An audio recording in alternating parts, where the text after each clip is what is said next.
Welcome to The Truth About Science with your host, John Gatos.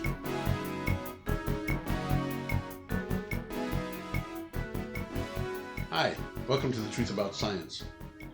This summer, we're going to have a really rare opportunity to see Jupiter and Saturn. Not only will they be very close to each other in the sky, but Saturn's rings are going to be tilted towards us very well so that we'll be able to get a good view. I'm going to be using my Reflector telescope. We're going to touch on not only where the planets will be, but I'm going to show you the difference between a reflector telescope and a refractor telescope, and why a reflector is actually better to use. A refractor telescope uses lenses. As the light passes through the glass, it bends. When it passes through the center of the lens, it goes straight through, but the closer it gets to the edge, the more it bends. The image eventually flips, and a second lens is used to flip it back the right way again. But passing through all this glass has its problems. The edge of a lens is very much like a prism, and so the light is split into its colored components. This causes a blurry, rainbowy edge to objects, and so you get an inaccurate image. Later on, concave lenses were used for the eyepiece, and this helped, but it didn't eliminate it completely. A reflector telescope uses a mirror instead of a lens, and so when the light hits the mirror, it bounces off instead of passing through glass. It hits another mirror that bounces the light toward the eyepiece. The eyepiece does have some lenses in it, but the amount of glass that the light passes through is significantly reduced. Jupiter and Saturn are the two largest planets in our solar system. They are gas giants, which means that they have no solid surface. In this picture, we can see how big Jupiter and Saturn are in relation to all the other planets. Look how small the Earth is. In this picture, we can see that the orbits of Mercury, Venus, Earth, and Mars are pretty tightly packed in relation to the rest of the solar system. The rest of the planets are a lot further away.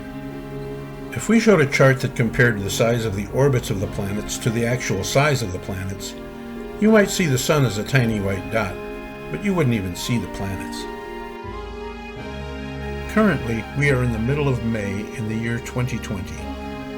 If you were to go out and look for these planets now, you would have to go just before sunrise. You would find them between the constellations of Pisces and Aquarius. As we move around the Sun, we'll come several million miles closer to Jupiter and Saturn, and we'll also be able to see them in the middle of the night.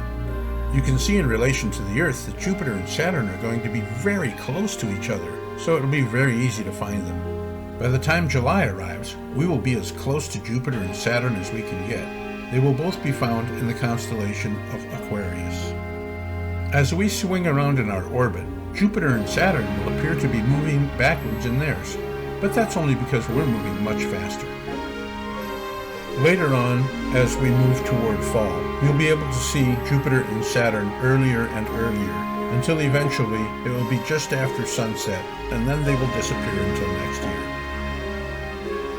What makes this a very special season is that Saturn's rings will be pointed at us, so we will get a good look at them. It takes 29 years for Saturn to go around the Sun, and at one point we see the rings from the top, and then half of that orbit later we see them from the bottom.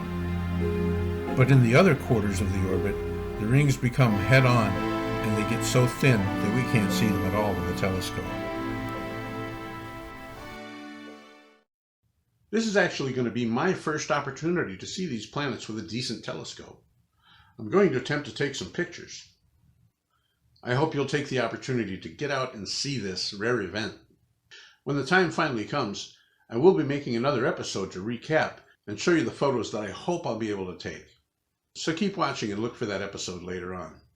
And thanks for watching The Truth About Science.